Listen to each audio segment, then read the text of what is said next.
E aí, Hope aqui. Esse aqui é o nosso primeiro vídeo sobre computação gráfica, né? Então aqui já é a introdução. Bom, computação gráfica é algo muito interessante porque a gente renderiza objetos 3D na nossa tela 2D, né? Então como é que funciona isso mais ou menos? Bem a grosso modo, isso só é possível graças a uma matriz de projeção, que quando a gente multiplica por um sistema de coordenadas homogêneos, é, essa multiplicação nos fornece o produto que é um sistema de coordenadas que a gente usa na nossa tela 2D. E assim a gente pode estar renderizando um objeto 3D. Então aqui a gente tem mais ou menos como isso funciona. A gente tem um view frustum, que é de uma forma canônica, né? A gente fala. É um tronco de uma pirâmide. Então isso aqui seria o campo de visão da câmera. Lógico que envolve várias outras coisas quando a gente vai fazer computação gráfica. Nesse nível aqui, a gente tem o clipping, tem o culling, que é para abater faces que a gente não está vendo. O clipping seria caso alguma ponta desse quadrado saísse desse campo de visão da câmera. E várias outras coisas. Então, de começo, a gente vai aprender como a gente pode estar renderizando um objeto 3D na nossa tela 2D sem se preocupar muito com esse campo de visão e etc. Bom, então a gente tem aqui dois tipos de projeção. A gente tem a projeção em perspectiva, né, que a gente tem um campo de visão, por isso que tem esse view frustum, que é em forma de tronco de pirâmide. E a gente tem a projeção ortogonal também, que é essa aqui. Bom, então aqui a gente tem um exemplo bem interessante. Eu vou estar deixando o link para download desse programa aí na descrição. E aqui vocês podem estar mexendo aqui e vendo como é que funciona esse tipo de projeções. Então aqui a gente tem a projeção por perspectiva, né, e a projeção ortogonal. Então aqui ele mostra bem isso, né. Quando eu coloco em perspectiva, a gente tem um campo de visão maior. Já a ortogonal enxerga só a primeira bolinha, porque é um retângulo, né. E aqui tem como mexer em várias coisas também, como aumentar o campo de visão do lado esquerdo, do lado direito, tem como para baixo, para cima. A gente tem como mudar o nosso near, né? Nosso campo de visão, tem como mudar o far. Então olha que interessante, como eu vou diminuindo o far, ele vai deixando de renderizar os objetos. E aqui você pode também ver a matriz, né? Bom, aqui nesse desenho a gente pode ver uma coisa bem interessante. Na projeção de perspectiva, a gente tem a noção de profundidade dos objetos, já na ortogonal a gente não tem. Veja que a bolinha vermelha ela está atrás da amarela, e aqui na ortogonal parece que está do lado, né? Enquanto aqui na projeção de perspectiva, a bolinha vermelha ela fica menor, porque ela está mais fundo, né? Está mais longe. E isso não ocorre aqui na projeção ortogonal. Bom, então a gente tem todo um pipeline, né, para estar renderizando um objeto 3D, começando desde os vértices, a gente transforma esses vértices em triângulos e depois tem outros processos, né, que faltou até o culling, que é abater as faces que estão atrás de outras faces, ou seja, a gente não enxerga. Depois tem o clipping e aí vai até chegar nos pixels, né, que faltou a matriz de projeção, faltou também uma matriz que a gente multiplica para ajustar de acordo com o nosso viewport, né? Ou seja, se eu estou no monitor 1920x1080, eu preciso tratar de todo esse pipeline no final para renderizar o objeto da minha tela, né? Bom, vocês não precisam se preocupar muito com todos aqueles processos pipeline. Vamos começar aqui pelo básico. Então o que a gente vai fazer? Todo objeto tem um sistema de coordenadas local dele. Então vamos supor que a gente quer renderizar um cubo. E esse cubo tem aqui o sistema de coordenadas XYZ, né, 3 dimensões. Então ele tem o sistema de coordenadas local dele. Vamos supor que esse cubo é de dimensão 1 por 1 por 1. Então a gente vai colocar aqui dentro dessa variável t aqui, eu vou colocar todos os vértices que compõem esse cubo em formato de triângulo. Então a gente vai fazer um triângulo aqui para a face da frente, que vai se compor em dois triângulos. Cada face vai se compor em dois triângulos, na verdade, né? Então eu vou meio que cortar aqui cada face ao meio e eu vou anotar os vértices desses triângulos. Então, vamos lá, vou fazer aqui da primeira fase. Bom, para não ficar muito grande, vou fazer aqui do primeiro triângulo, só para servir como exemplo. E aí depois eu vou fazer todos os outros e vou cortar o vídeo aqui. Então, o primeiro triângulo seria esse aqui. Eu vou fazer esses pontos aqui, ó. Esse triângulo aqui. Então esse triângulo tem os seguintes vértices, né? Tem um vértice 0, 0, 0. Tem um vértice 0, 1, 0. E tem um vértice 1, 0, 0. Então esse vértice aqui é o 0, 0, 0. Esse vértice aqui, ele é o 0, 1, 0. E esse vértice aqui, ele é o 1, 0, 0. Então, são esses três vértices desse triângulo. Agora a gente tem que fazer todos os outros triângulos desse cubo. Bom, tá aqui todos os vértices, galera. Eu separei aqui então pela face da frente, pela face direita, pela face de trás, pela face esquerda e a face de cima e de baixo, né? Agora a gente tem que começar a montar a nossa matriz. A gente vai multiplicar um vetor x, y, z, que é as nossas coordenadas. A gente vai multiplicar por uma matriz de projeção P, e essa matriz tem que dar pra gente, então, o x', y' e z', que são as coordenadas que a gente pode estar usando. Bom, não sei se vocês já chegaram a ver algo parecido com isso, mas a gente tem a proporção, né, em determinadas resoluções, né? Por exemplo, aqui você pode ver bem isso em 1920 por 1080, que é Full HD, 1920 por 1080, a proporção é 16 por 9. Porque se você dividir 1920 por 1080 e tornar isso redutível, você vai chegar em 16 por 9. Mas enfim, o mais importante aqui é o seguinte: veja que em 1920 por 1080, comparado a 1350 por 1080, que é uma resolução 5 por 4, na 1920 por 1080, que tem a proporção 16 por 9, o boneco aqui ele fica mais magro, enquanto aqui na 5 por 4 o boneco fica mais achatado. Porque isso é uma das coisas que a gente tem que fazer com a nossa componente x, que é multiplicar pelo aspect ratio. E o aspect ratio é muito simples, é somente a altura dividido pela largura do monitor. Então, bom, a gente já tem uma variável aqui para multiplicar nosso componente x. O que mais a gente tem que fazer com ela? Bom, outra coisa que a gente tem que estar pensando aqui é em relação ao nosso campo de visão. Como a gente vai estar desenvolvendo uma projeção de perspectiva, então importa para a gente o campo de visão. Eu trouxe aqui um exemplo bem prático de se entender. Veja que aqui na primeira imagem o campo de visão ele é menor. Então, só pegando como exemplo essa mureta aqui, ela é muito maior na tela, em comparação nessa outra aqui, porque nessa outra ela é bem menor, essa mureta, enquanto essa aqui ela já é maior. Por que que isso acontece? Acontece justamente por causa disso, que a gente tem dois objetos do mesmo tamanho em FOVs diferentes. Então aqui quando eu tenho um FOV menor, o objeto tem que parecer maior, porque ele ocupa mais espaço do FOV. E vamos falar assim, em porcentagem, ele ocupa, sei lá, 90% do FOV. E aqui no segundo FOV ele ocupa, sei lá, 30%. Então por isso que a gente tem a impressão que ele é menor. Então quanto maior o FOV, menor o objeto. Quanto menor o FOV, maior o objeto. É uma relação inversa. Bom, então a gente já sabe o seguinte, a gente tem a componente x e a componente y. E a z também. Essa aqui é o nosso sistema de coordenadas do cubo. Então a gente vai multiplicar x por a, que é o aspect ratio, e está faltando agora a gente obter uma maneira aí de quanto maior o FOV, menor vai ser o objeto. Então quanto maior o FOV, tem que ter uma variável aqui, c, vou chamar de c. Essa variável, se o FOV for grande, ela vai diminuir o meu x vezes a. Então é basicamente isso que a variável c tem que fazer. O que a gente pode fazer? Eu separei aqui o FOV em dois triângulos e isso fez com que eu obtesse aqui dois ângulos iguais, né?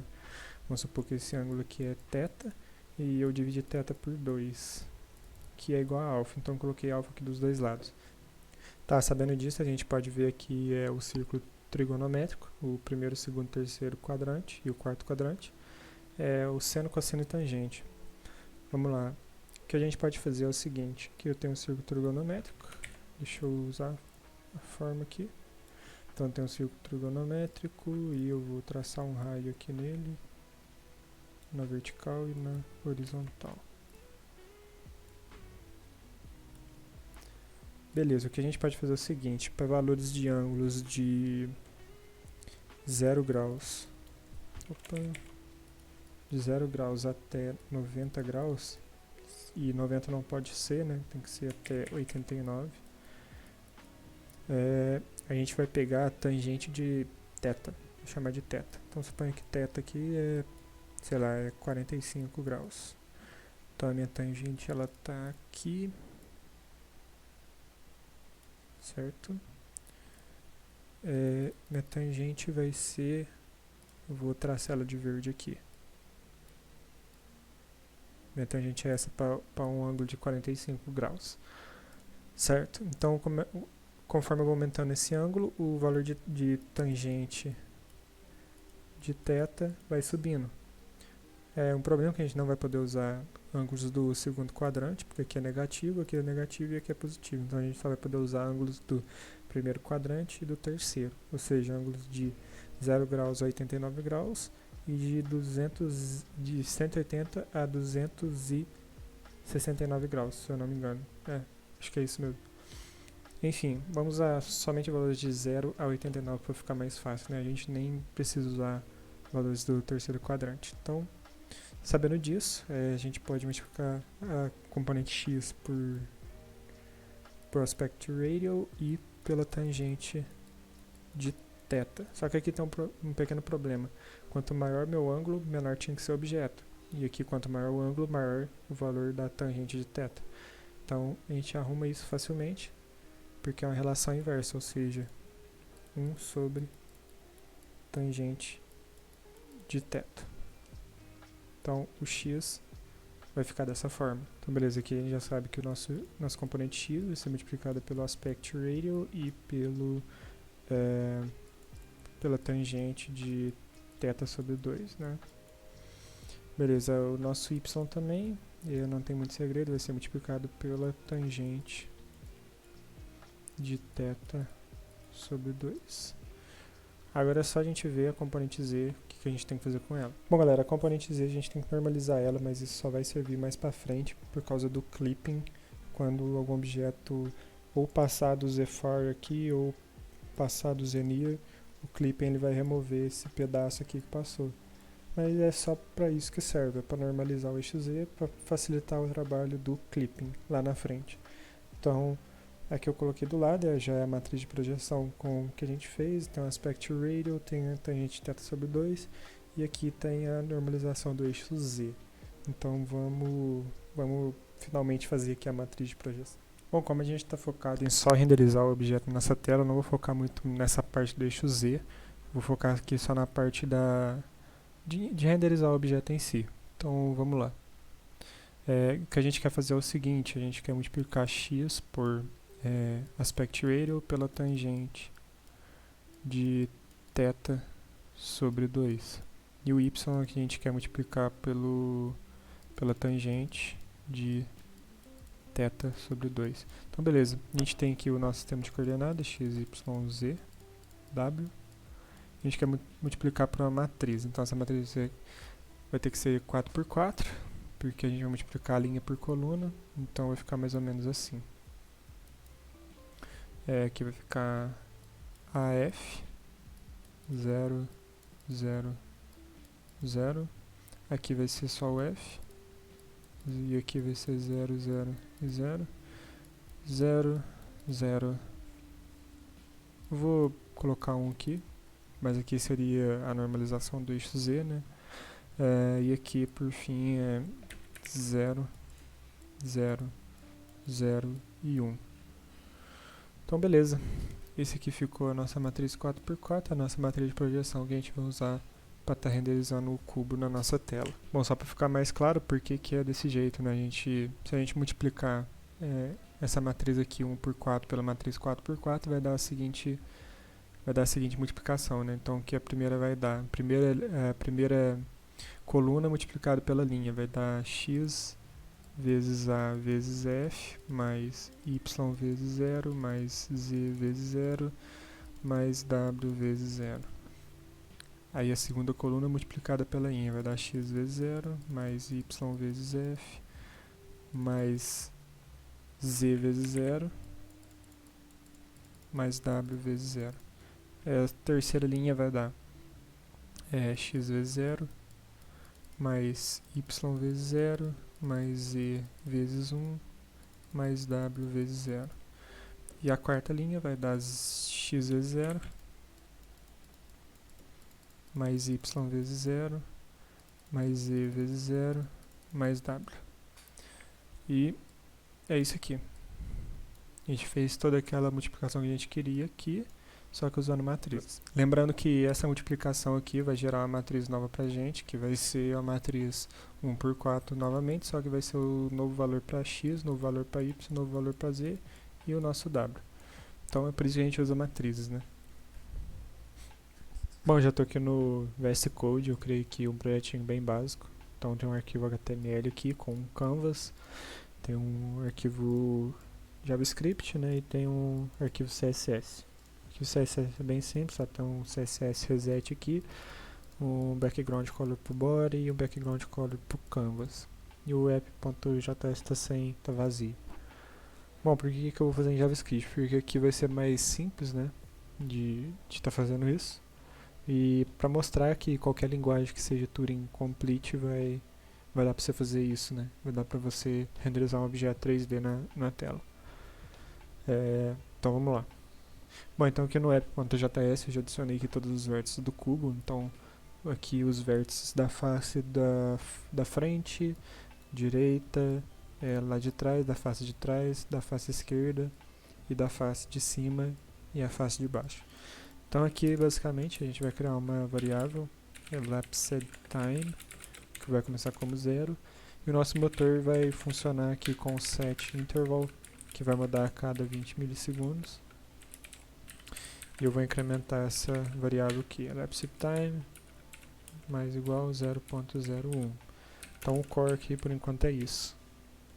Bom, outra coisa que a gente vai fazer é estar pegando o canvas, o context do canvas, aliás, então canvas igual document carry selector. Então eu coloquei o id de canvas e aqui o context vai ser canvas.context. Beleza. Aqui também eu vou declarar duas variáveis, que vai ser a largura do meu canvas e a altura do canvas. E beleza. Então como o nosso motor aqui ele vai trabalhar com frames, né? Cada 20 milissegundos ele vai atualizar um frame. Então o que a gente tem que fazer aqui primeiro de tudo? A gente tem que verificar o context. E se tiver o context, a gente dá um clear rect 00, começando do 00 e indo até a largura e a altura do canvas. Então isso aqui vai limpar o nosso canvas. Beleza, a gente agora vai fazer uma função que vai chamar makeProjectionMatrix e a gente vai fazer a nossa matriz de projeção aqui. Então vamos lá, const projection matrix. Ela é a matriz 4x4, então vamos iniciar ela aqui com 4 vetores aqui dentro. Beleza, a gente já tem nossa projection matrix inicializada aqui. E agora a gente vai fazer o seguinte, projection matrix, na verdade vamos fazer o seguinte, aqui vai ser 0, 0, 0, 0. Aqui eu vou pular de linha, eu vou colocar 0, 0, 0, 0. Aqui também eu vou pular de linha, eu vou colocar 0, 0, 0, 0. Aqui eu vou pular de linha, 0, 0, 0, 0. A gente inicializou aqui a matriz, agora a gente vai fazer o seguinte, projection matrix 0, 0 é igual a... Na verdade vamos criar aqui, a gente já tem um aspect ratio, então é aspect ratio vezes, e agora a gente tem que criar uma variável, vou chamar ela de fov factor, que vai ser 1.0 sobre math tangente de fov vezes 0.5 dividido por 180 vezes math.pi. Isso aqui é para converter para radianos, né? Porque o math.tangente ele espera um ângulo em radianos, não em graus. Então beleza, aqui é o aspect ratio vezes o fog factor. Projection matrix 1 vai ser só o fog factor. E aí projection matrix na posição 2 e 2 vai ser 1. Projection matrix na posição 2 e 3 vai ser também 1. E projection matrix, só isso, vai ser só isso aqui. Beleza, tá feita a nossa matriz de projeção, a gente vai retornar aqui, return projection matrix. Bom, a gente vai precisar de outra função para nos auxiliar aqui, que eu vou chamar de multiply vertex to 4x4 matrix. Aqui eu vou receber um vértice e aqui é a matriz, né? Então beleza. Aqui eu vou multiplicar, vou fazer aquela multiplicação de uma matriz 1 por 3 por uma matriz 4 por 4. Então meio que eu vou criar um novo vértice aqui, new vertex.